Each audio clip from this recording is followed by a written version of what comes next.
Hey everyone, we're at Watch Collecting HQ in London today talking dream watch collections. With so many great watches in our safe right now, we thought it was a really good idea to put together a 3-watch collection over several different categories. And I'm joined here today by Louis from our consignments team. Thank you, Nick. Welcome, Louis. Thank you very much. Pleasure to be here. Now, you may have noticed from looking at these watches initially that Louis and I come from slightly different angles when it comes to watch collecting. But what we decided to do was go with a 3-watch collection over 3 different categories. So we have a chronograph, we've got a dress watch, and finally, something sporty, but also we wanted to throw something else in the mix. So it's also going to be a holiday watch as well. So I guess we'll start off firstly with something from you, Louis. Maybe we go with your chronograph. Yeah, so I've gone for a bit of an understated one here, the AP Royal Oak in the frosted finish. So obviously when you get a normal AP chronograph, it normally comes with a stainless steel, or obviously if you want to go a bit more flash, you could go for your rose golds, you can go for your yellow golds, but I quite like the frosted as well. I mean, realistically for me, to be honest, I don't really need to use a chronograph because most of the time I'm just going to be looking at to tell the time anyway. But I just think it just stood out to me just because, I mean, that's the thing with AP. Like, they have always at the forefront of like changing it up. So, you know, with your Rolexes or your Pateks, they always change a little bit. They make subtle modifications, you know. Okay, we'll do this one with a new dial, but you know, with AP, they're always going a bit brash and out there, you know. For example, Black Panther, they brought out that Black Panther AP Royal Oak, which is just ridiculous. Like, so this one is a bit, you know, it's a bit bling, it's a bit out there, but I like it because it kind of breaks the boundaries a bit. I think AP are always trying to do that with their watches, which is why I really, really like them. Yeah, I think one thing AP deserve credit for is the fact that they are prepared to be a bit daring. Yeah. Even if you look back to the Royal Oak launch in 1972, this watch was like angular, it was stainless steel, it had nothing in common with expensive watches at the time. Yeah. And they even priced it at precious metal dress watch kind of level.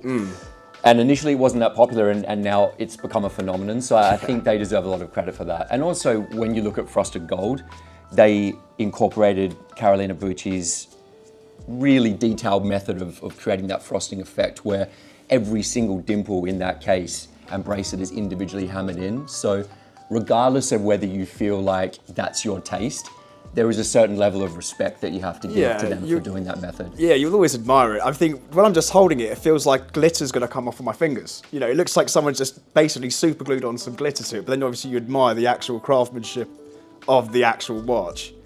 And yeah, it's just a really, really special piece. To your point, I don't think too many people who purchase this watch care that much about the chronograph timing. I think a lot of that is built in for aesthetic purposes. Yeah, and most of them are probably Premiership footballers. So, but no, that's a lovely, lovely watch. What have you gone for on your side?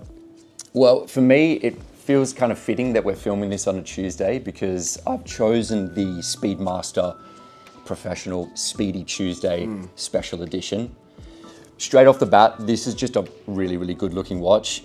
I think everyone's familiar with the Speedmaster Professional. It's so timeless. It's been basically unchanged for like decades and decades.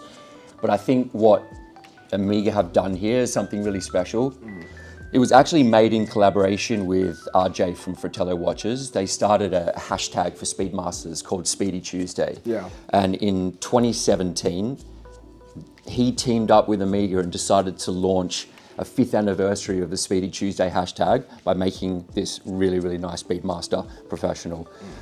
But I guess below the surface, when you look at this watch, I think one thing strikes me really hard is that it's one of the first instances where a big corporate watchmaker has been prepared to reach out and work with someone from a watch publication, and the results speak for themselves. I mean, it's a beautiful watch. It was designed based on the Alaska 3 project, which was from the 1970s for NASA.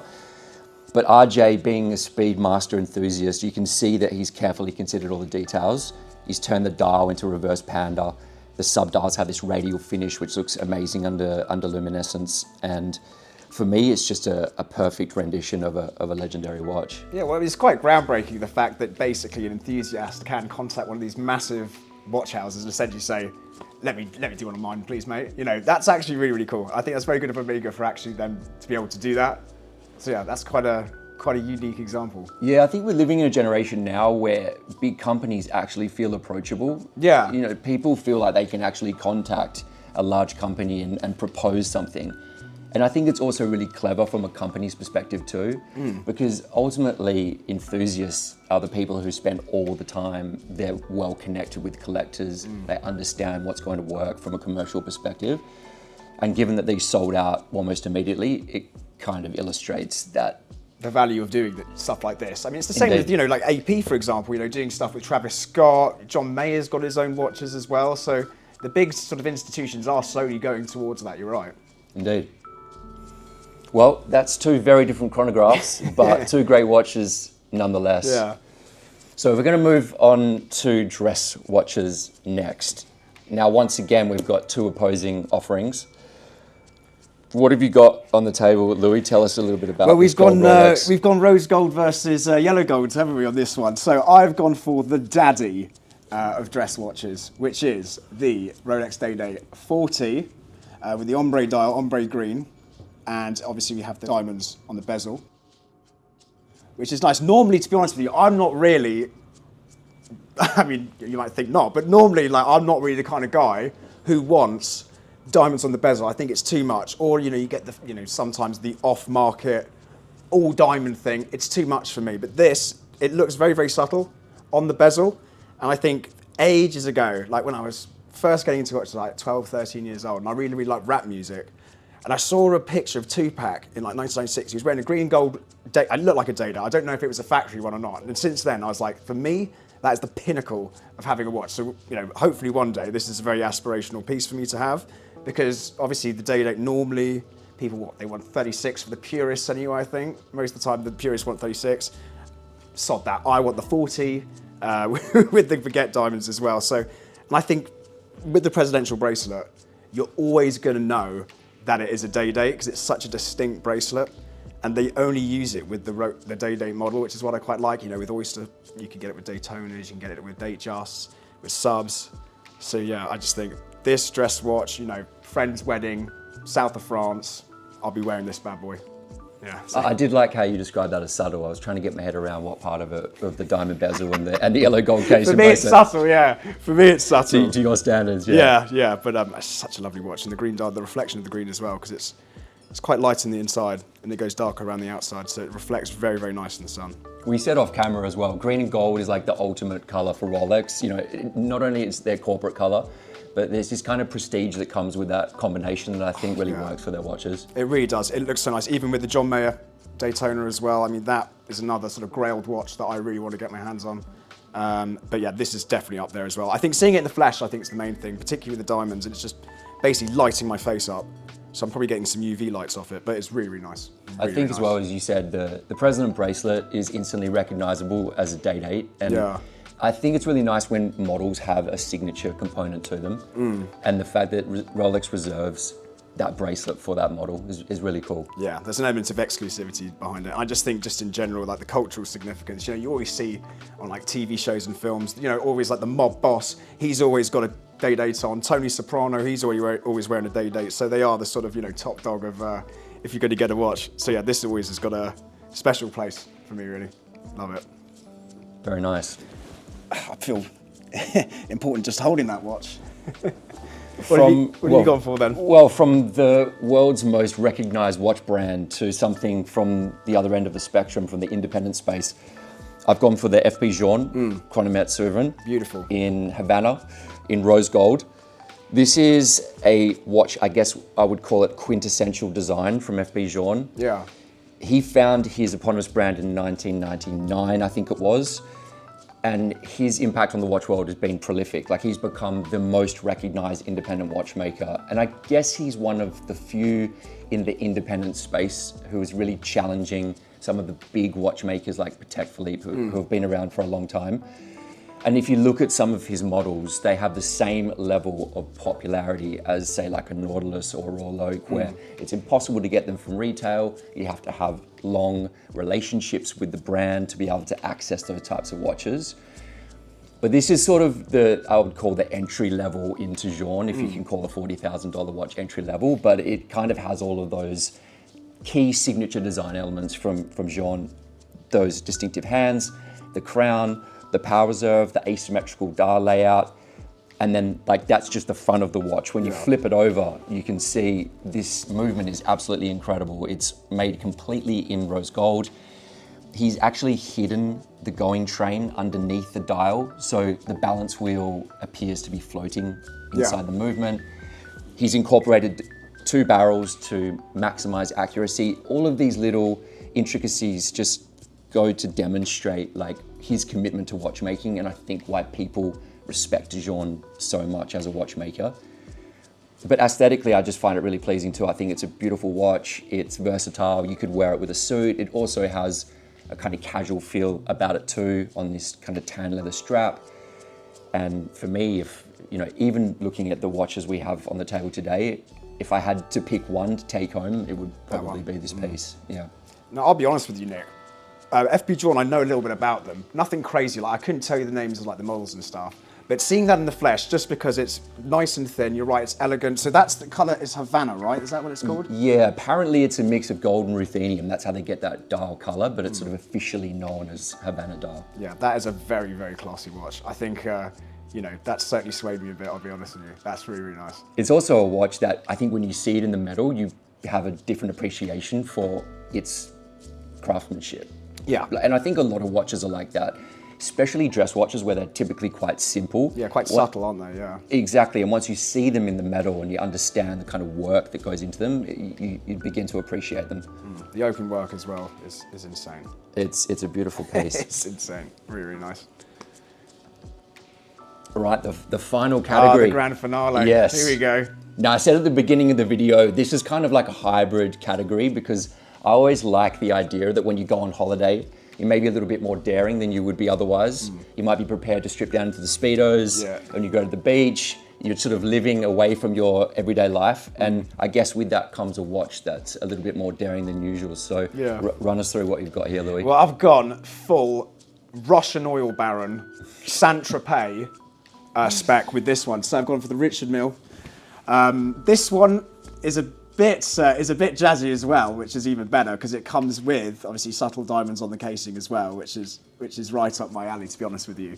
I think with Richard Mille, which is quite interesting, is they're a very, very new watch house compared to all the other. I mean, FP Journe's probably a bit older, but they're quite new compared to your APs, your Rolex. But they've very much disrupted the market. I think people who love watches and have enough money to afford these kind of watches, they're always looking for Richard Mille. Most people see Richard Mille as like the grail piece these days. They're sort of the limited runs they do with loads of different athletes like Rafa Nadal, Bubba Watson.